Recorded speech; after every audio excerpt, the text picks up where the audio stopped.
Hey everybody, today I'm going to be reviewing Together. This film was directed by Michael Shanks. This is Shanks' feature-length directorial debut. It is a body horror film that is an examination of codependency within relationships. It stars real-life couple Allison Brie and Dave Franco, which obviously adds a whole nother meta angle to the premise. I enjoy those little mirrors into reality where you can explore maybe uncomfortable ideas or uncomfortable emotions, complexities within a fictional relationship because you already have that trust and understanding of one another. In the case of Brie and Franco, I obviously don't want to speak for them too much because I don't know them, but just peripherally, the way that I perceive them so far as the way they present themselves and their relationship professionally, they seem to be a solid team. There's a comfort between them, you can tell, a great shorthand, strong sense of humor. I think that's important, but I think that's likely why it translates so well professionally as well as, personally, and they can be performative with it, have a little fun. And I do consider this film to be more a showcase of the two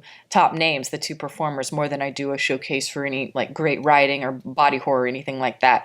This is a story about two characters, Tim and Millie. They have been in a relationship for about 10 years, but they're not married yet, and currently they're not having sex, so obviously that's a problem. They are distant from each other. They're trying to establish that right off the bat. Dave's character, Tim, he's a rock musician. It's like he's trying to chase kind of these old boyish dreams that he once had. He clearly has demons from the past that he is repressing. But Millie, the girlfriend, she is a teacher, and she gets offered a new teaching position, which causes them to need to move from the city to the country where they're obviously going to be more isolated. Once they get there, they decide to go hiking to kind of explore the nature areas, the grounds where they live. They end up falling into this cave as it gets all rainy and stormy, and they get out rather conveniently, whatever. The point is, once they get out of the cave, from that point on for the rest of the film, things start to feel off-kilter, twitchy and unnerving. Strange things start to happen physically and psychologically to both the characters, and the tensions, the stresses between them start to mount and mount. But the more things escalate, the more that they literally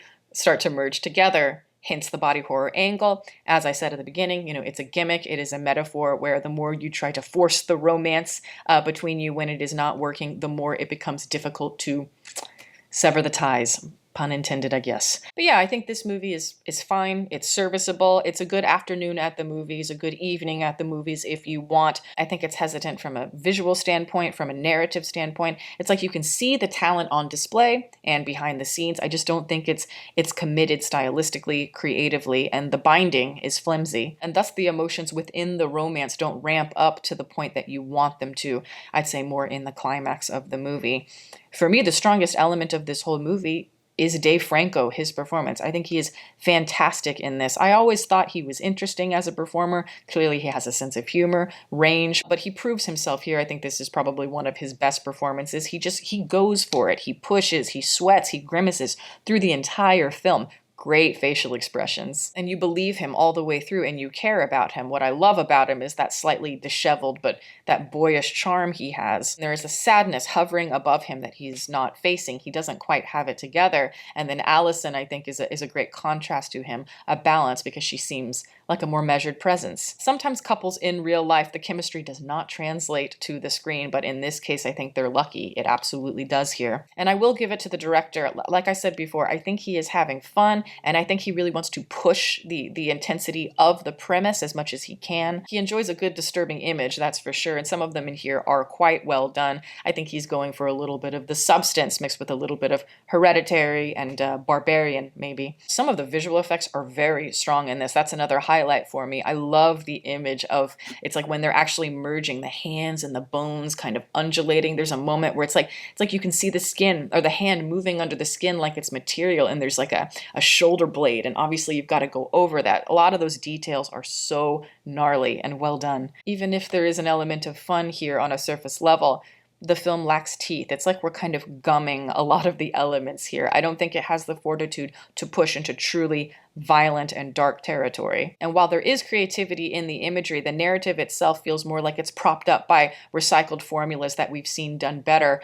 within recent years. It's not as heartbreaking as it needs to be, and I don't think it explores our characters as people or their needs, where it could have provided, something more interesting, an obstacle or something within the second half, because the gimmick as it is presented to us, it starts to feel like it's stretched a little bit thin as the movie goes along, or like we're clumsily making the story up as we go along. There's so much you could have explored here when it comes to the idea of identity within relationships, the way that we're trying to maintain our own individualities as a relationship gets more and more serious, I think is interesting. Or when the romance starts to fizzle, how we try to maintain that identity. But they seem like they only want to tackle the most simplistic bullet points of that. Like I mentioned with the Dave Franco character, there's a lot going on within his character, clearly, but it's kind of abandoned, especially in the second half, and it's not particularly explored. Could have been so interesting to bring all of that into the relationship. Both of these characters feel more like meta symbols to prop up our actors, again, for the marketing success. And you feel it as the movie goes on because, as I said, there's a clumsiness where everything starts to feel slapped together, where logically things don't make sense, but in a way where it starts to feel comical. As an example, when they are hiking at the beginning of the movie, when they're exploring the woods around their home, and they stumble into this cave and they're like, oh my gosh, we're trapped. How do we get out of here? First of all, they don't seem that stressed about getting lost. And then suddenly when the sun comes up in the morning, they just waltz right out like it's nothing. It's stuff like that that feels artificial, a bit stagey, but little things like that start to add up, and it makes the suspension of disbelief more difficult as the stakes start to rise. There's too many inconsistencies, and I just wish that the movie wasn't so reliant on so many of these successful formulas from the predecessors. As an example, the final act in this movie is so tired to me. I won't give anything away, but there is a big reveal at the end of this movie, and we see it a lot in A24 films at this point, so it feels annoying, like an eye roll, and there wasn't much thought behind this one either. But it felt so abrupt, like we're just tacking something on because we don't know how to end the movie. Very last minute. Frankly, some of the best parts of this film for me, and the most complicated, are the ones where they're merging together and they don't want to. So it's like they want to blame each other, they want to blame themselves, and yet at the same time, this trauma of this experience is bringing them together, weirdly. All this is deeply messy and mature stuff we're dealing with here as a subject matter for a horror film, and I just don't think that this movie has the wherewithal to be able to explore the romance in a meaningful way. So by the end, we have two characters that are kind of half-formed as characters, and the main crux of tension is the two trying to resist that magnetic pull. And again, it's one-dimensional, where it's held together by a lot of cliches that I'm tired of, and I wish this movie could have been more unique. It could have been special, but it's more just enjoyable if you don't think about it too hard, and I'd say, it's a solid stream. Nothing revolutionary here to add to the horror genre. I would say see it for the performances more than anything. But that is my review. Thank you guys so much for watching. I'm going to plug my website as always. It is deepfocuslens.com. I'm an artist. I do commissioned portraits, and I also sell prints of my work. If that's something that you're interested in, you can always go to the website below. And if you have a question or about a commission or a print, you can always email me. My email is in the description box below as well. Also, I'd like to give a shout out to my patrons, who are great. Guys, thank you so much for your support. Welcome to all the new members. If you are interested in supporting, the link for that is below, as well as the rest of my social media information. You can watch my videos here, and you can subscribe if you'd like. Catch you next time.